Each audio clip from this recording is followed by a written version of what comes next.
Assalamualaikum warahmatullahi wabarakatuh. Alhamdulillah, puji syukur marilah kita haturkan kehadirat Allah Subhanahu wa taala, yang mana pada kesempatan kali ini kita akan membahas tentang sebuah materi dalam rangka menvertasi atau forum ta'aruf siswa tahun 2020, yang mana pada kesempatan kali ini tema yang akan kita bahas adalah tentang pelajar Quran. Baik, pada kesempatan kali ini kita ditemani oleh narasumber kita, yaitu Iqmawan Rozak Al-Fatani selaku Sekretaris Bidang Apresiasi Seni Budaya dan Olahraga Pimpinan Daerah Ikatan Pelajar Muhammadiyah. Narasumber kita pada kesempatan hari ini untuk Mas, ini panggilannya Mas atau apa ya? Ini panggilannya apa? Terserah. Kok terserah? Seenaknya aja. Dipanggil Mas aja ya? Ya. Mas Rozak, bagaimana kabarnya pada? Alhamdulillah hari ini sehat. Alhamdulillah. Oke, langsung saja ya.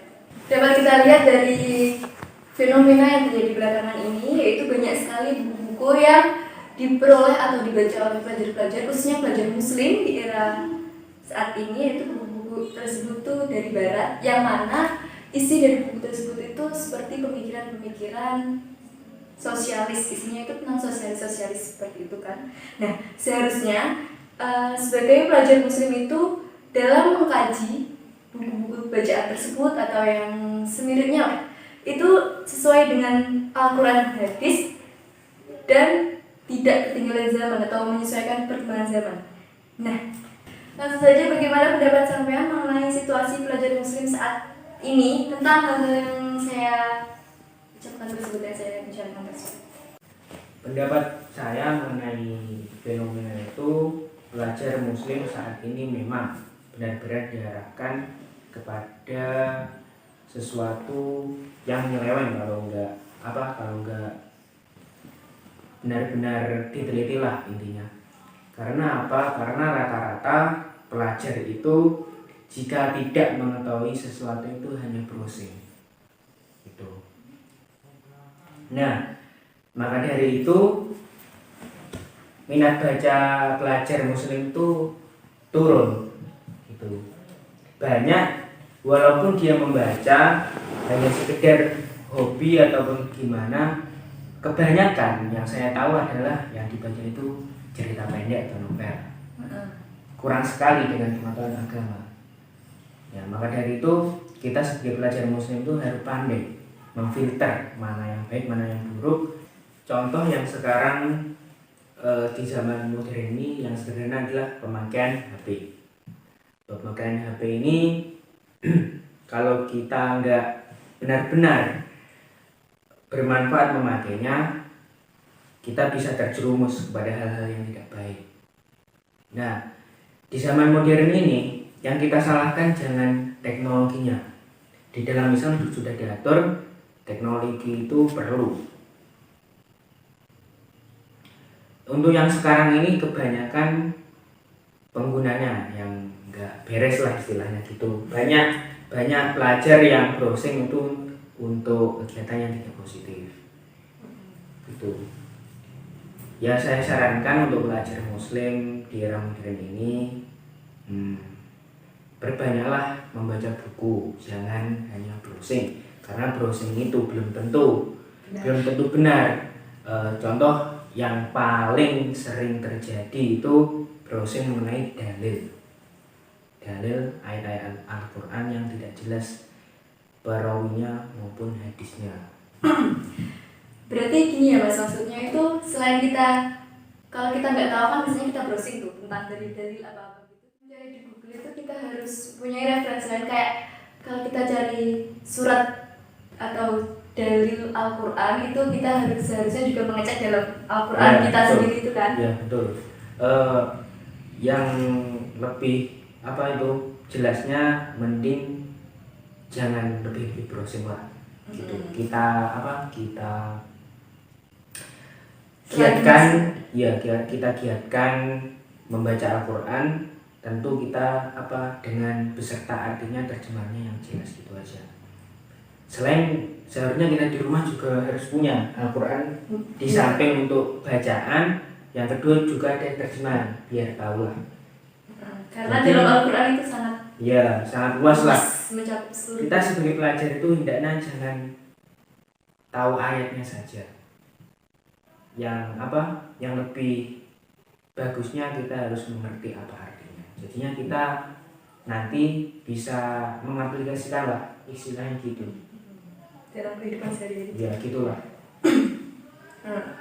Terus gini kan, pelajar itu merupakan tonggak atau calon penerus bangsa, calon pemimpin bangsanya.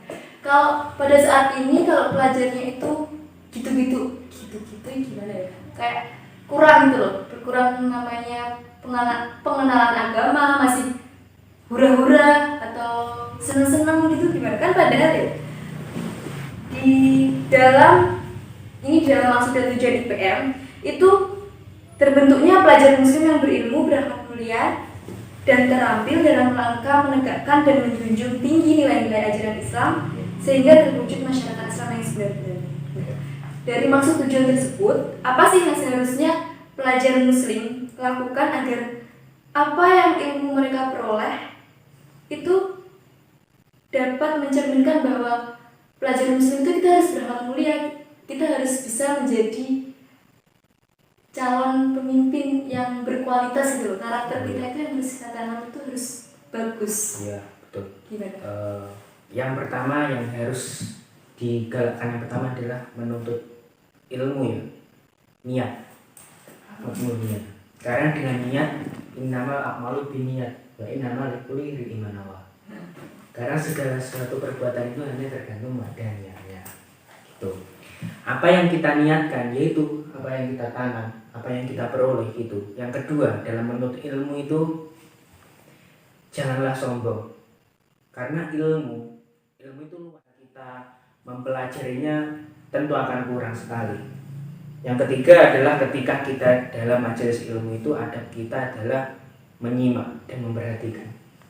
Insya Allah dengan menyimak dan memperhatikan itu ilmu yang kita dapat adalah barokah. Walaupun kita tidak mengerti, istilah kayak gitu, kita hanya mendengarkan, insya Allah langsung ilmu itu langsung ketangkap oleh kita lah. Yang keempat, yang paling penting adalah di era ini tantangannya adalah mengenai kejujuran. Ya itu penting sekali. Ya kejujuran. Karena apa? Ya untuk yang sekarang ini ya rata-rata yang dilihat oleh sekolah atau guru itu hanya nilainya bukan prosesnya. Nah, kita harus tahu ya memang sulit. Karena apa tantangan kita untuk tidak istilahnya mencontek ya. Itu sering sekali yang terjadi jika kita tidak mencontek teman itu yang apa dijauhi lah istilah gitu. Ya disatru istilah Jawanya ya. Ya gitulah. Ya itulah. Ya apa cara menyikapinya kita netral aja lah kalau gitu. Ya menyesuaikan aja lah, menyesuaikan gimana gitulah. Yang penting apa? Yang penting itu kita mendapatkan ilmu itu bukan hasil kecurangan. Yang penting jujur dulu. Entah itu hasilnya ya yang penting jujur dulu. Yang kemudian ibaratnya apa ya, jangan mentarget lah aku harus dapat ilmu ini. Enggak, belajarlah insya Allah nanti dengan belajar kita bisa. Seperti apalah dalam Nabi Muhammad itu mengajarkan kita untuk iqra, membaca. Yaitu PR kita membaca situasi, membaca keadaan itulah. Walaupun apa ya, kita itu kan masih tingkat pelajar. Apa itu? Kita belajar teori, nanti insya Allah jika kita ketemu prakteknya nantilah kita menuai. Ibarat padi kita tanam, insya Allah bakal panen. Berarti gini ya, kalau kita apa yang kita usahakan saat ini, apa yang kita belajar hari ini, walaupun itu kita jujur tapi kita tersakiti, kan banyak yang itu tadi yang mencontek, kita pasti akan mendapatkan hasilnya pada waktu yang tepat nanti. Bukan begitu kan? Iya gitu. Iya, yang jika kita lihat nilai kita, contoh yang kita mencontoki, nilai kita lebih jelek daripada yang dicontekin, inilah kita harus ikhlas aja lah. Nanti lihat aja yang ilmunya barokah yang mana itu aja, biar Allah yang menentukan itu aja. Karena usaha itu tidak akan usaha itu tidak akan mengkhianati hasil. Karena apa? Karena untuk zaman ini tuh memang yang dilihat nanti nilainya untuk masuk apapun, tapi untuk sekarang ini skillnya bagaimana gitulah. dalam kehidupannya, dalam gitulah. Belajar muslim itu PR-nya yaitu skill. Masih kalah kita dengan anak luar negeri lah gitu. Nah, apa saja sih yang harus diperhatikan pelajar muslim terkait dengan bacaan-bacaan yang saat ini seperti itu tadi, yang banyak yang melenceng atau yang tidak sesuai dengan Al-Quran dan hadis pedoman umat muslim, itu dalam memilih dan memilihnya itu seperti apa seharusnya? Dalam memilih dan memilahnya itu yang pertama kita sesuaikan apa kebutuhan kita, apa yang kita butuhkan. Kita harus pahami karakteristik apa buku yang kita mau kita baca gitu, dan cocok buat kita yang pasti. Kalau nggak cocok nggak mau dibaca ya. Iya.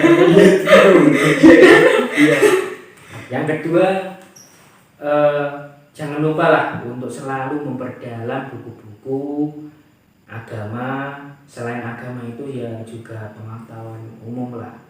Supaya apa? Supaya kita lebih mengasah kemampuan kita lah, mengasah perkembangan otak kita lah, agar kita bisa berpikir luas nanti gitu. Menambah pengetahuan gitu. Ya, menambah pengetahuan. Intinya itulah. Pokoknya bacalah buku itu sesuai dengan umur kita, apa yang kita butuhkan. Selain itu kita harus mempunyai pembimbing juga dalam membaca buku itu, entah guru pendamping, guru ataupun orang tua sebagai fasilitator. Diminum dulu pas kalau fokus kayaknya. Intinya sebagai fasilitasnya.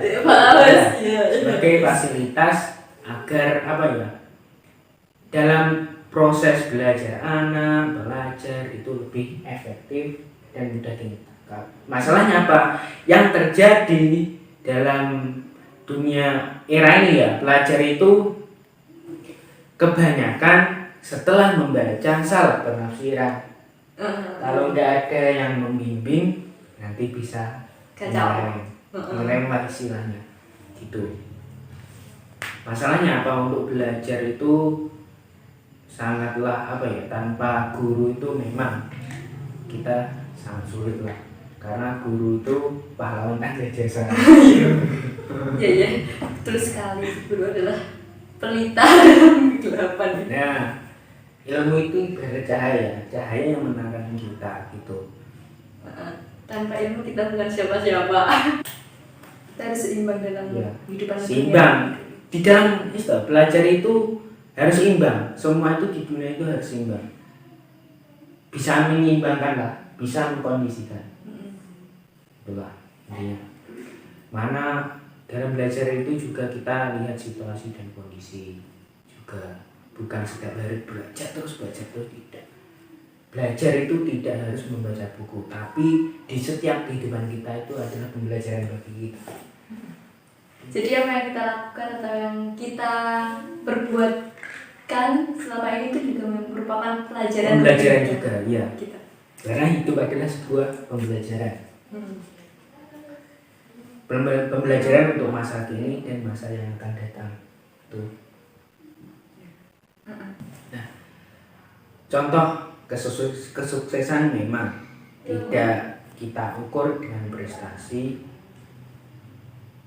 atau apapun lah, karena kesuksesan itu yang pertama yaitu yang paling penting adalah usaha. Jika kita usaha, kita yakin kepada Allah, kita mantap, apa yang kita kerjakan, apa yang kita lakukan itu akan tercapai. Apa yang kamu peroleh saat ini adalah gambaran dari masa lalumu apa yang kamu peroleh saat ini adalah gambaran masa yang akan datang. Iya, iya. Terus gini kan, dalam memperoleh itu kan biasanya itu teman-teman itu ada males gitu. Kalau udah, oh aku gagal, oh aku udah berjuang di sini tapi aku kok gagal, itu nggak mau bangkit tuh. Banyak sih yang udah berputus asa nggak mau bangkit. Terus gimana sih solusinya biar mereka itu punya semangat? Aku harus bisa mencapai apa yang harus aku capai. Iya, iya. Intinya semua orang itu pasti punya kegagalan. Di setiap kegagalan pasti ada hikmahnya. Cara kita menyikapinya gini, memang kita berputus asa, tapi kita yakin kegagalan itu adalah Keberhasilan kita, pelajaran deh. nah pelajaran untuk kita untuk agar lebih baik, karena dengan kegagalan kita tahu bagaimana kita bangkit. Karena apa yang kita minta itu terkadang tidak Allah langsung kabulkan. Jalannya adalah usaha, itu yang terpenting buat kita. Usaha dan berdoa. Usaha dan berdoa. Jika kita sudah berusaha, kita tawakal kepada Allah, itu aja. Nah, untuk kita kan sebagai pelajar muslim itu harus terbiasa dengan yang namanya membaca Al-Quran, karena Al-Quran itu merupakan suatu kitab suci umat Islam sendiri kan. Ya. Bagaimana sih caranya agar pelajar muslim di era yang seperti ini tuh terbiasa membaca Al-Quran setiap hari, atau ya terbiasa lah untuk membaca Al-Quran? Oh gitu. Yang pertama itu untuk pendidikan pelajar itu perlu pendidikan di rumah orang tuanya. Bagaimana orang tuanya itu istilahnya apa ya? Memberikan contoh. Membimbing. Ya, membimbing, berikan contoh untuk istilah gini lah. Jangan memaksa, tapi kita harus memberikan contoh. Insya Allah nanti pelajar itu maulah. Yang kedua itu setiap pembelajaran di sekolah pasti kalau MA itu 15 menit sebelum pembelajaran pasti dibiasakan untuk mengaji bersama. Nah, itu juga membuat pelajar nanti istilahnya terbiasa dalam arti walaupun di sekolah itu terbatas ya, kadang nggak sampai 1 lembar, kadang Cuma raya. ya oke. Nah itu juga membantu lah. Yang ketiga itu kita sering-sering lah mengikuti kajian. Contohnya di era ini Firda Mansur. Firda Mansur. Ya. Firda gak? Firda Mas. Firda Mansur sama nanti di Ya. kasih pencemaran nama baik. Oke. Biasanya memberi contoh untuk membaca satu hari itu one juz. Satu hari Satu juz. Insya Allah nanti terbiasa. Kalau saya gini aja, untuk pelajar jangan mentarget lah. Saya dapat 1 juz satu hari, jangan mentarget. Yang penting kita ikhlas dalam hati. Ikhlaskan saja. Ikhlaskan saja. Itulah. Dan jangan lupa selain membaca Al-Quran, selain itu juga mengamalkan lah. Itu paling tidak itulah. Nah, apakah lingkungan pelajar itu apakah berpengaruh dalam minat pelajar untuk baca Al-Quran atau dalam hal baik lainnya itu berpengaruh? Untuk lingkungan itu sangat berpengaruh untuk perkembangan pelajar tentu. Yang pertama, lingkungan masyarakat. Di dalam masyarakat itu kalau lingkungannya mendukung, pasti dalam masyarakat itu ada lembaga TPI istilahnya. Mengajarkan anak-anak dari usia dini hingga usia belajar lah itu. Ya sih. Membimbing dari hal menulis, membaca, mengaji, gitulah. Intinya selain faktor lingkungan juga faktor teman sebaya. Faktor teman itu juga berpengaruh. Ya, sangat berpengaruh. Di dalam lingkungan itu juga terdapat faktor teman yang berpengaruh bagi belajar dalam tahap perkembangan. Karena teman yang baik tentu akan mengarahkan temannya untuk mengarah dalam kebaikan. Contohnya mengikuti organisasi agama lah, organisasi yang intinya bermanfaat bagi kita sendiri maupun orang lain. Itu.